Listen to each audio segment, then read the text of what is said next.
big space show in the sky.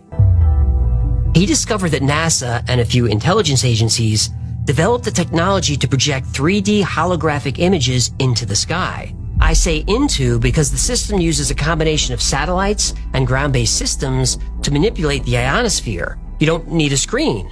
Images can be projected onto the particles in the atmosphere. The projections will appear so lifelike that people will believe they are witnessing a miracle. The dominant god of each region will appear in the sky. Imagine looking up and seeing Jesus, Muhammad, Buddha, all speaking to their followers in their own language. Their god will tell them their beliefs are all wrong, then will slowly morph into a new god. This is the first appearance of the new Messiah, God of the New World Order. The projections of Jesus, Muhammad, Buddha, and Krishna will merge into one, and explanations of mysteries and revelations will be disclosed.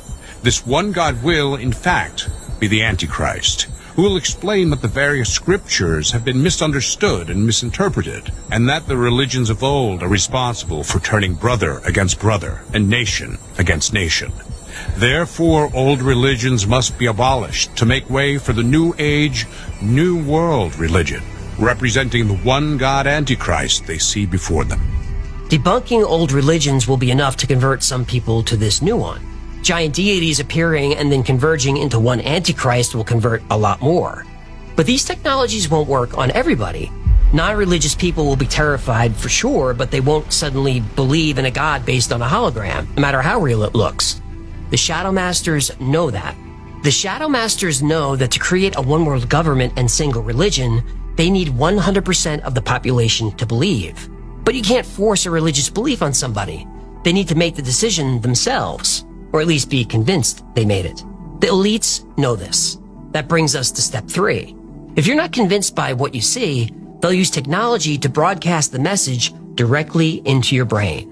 You may not realize it, but this technology is being used on you right now. When the new God appears in step 2, you'll hear him speaking whether you believe in him or not. And you won't be able to escape his voice because you're not hearing it through your ears. His voice is coming from your mind. The third step of Project Bluebeam is mind control. They'll use electromagnetic waves to interfere with brain function. They can shape perceptions, create emotions, and influence beliefs. The third step in the Bluebeam project uses electronically augmented two-way communication, where ELF, VLF, and LF waves will reach each person from within his or her own mind, convincing each of them that their own God is speaking to them from the very depths of their own soul. Such rays from satellites are fed from the memories of computers that have stored massive data about every human on Earth and their languages. The rays will then interlace with their natural thinking to form what we call diffuse artificial thought. That kind of technology goes into the 1970s, 1980s, and 1990s research where the human brain has been compared to a computer. Information is fed in, processed, integrated, and then a response is formulated and acted upon. We know for a fact that the U.S. military and intelligence have experimented with mind control. We know they used sound waves in the Vietnam War to make the enemy anxious without knowing why. The CIA used these and all kinds of other methods to scramble people's brains and program them to be sleeper agents. Link down in the breadbasket, Chief. The government uses EM waves for all kinds of dark purposes. They've patented a device that can trigger emotions in a target from a half-mile away. But what's really scary about the patent is that it claims it can piggyback its signal onto any frequency. That would mean we can never escape it. Everything that uses electricity has an electromagnetic field. Think you're safe living off the grid? Nope. Radio signals can bounce off the ionosphere and reach anywhere in the world. The fourth and final stage of Project Bluebeam is the most sinister.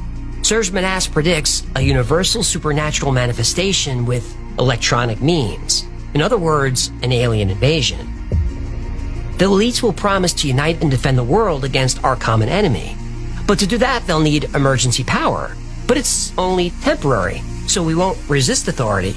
We'll beg for it.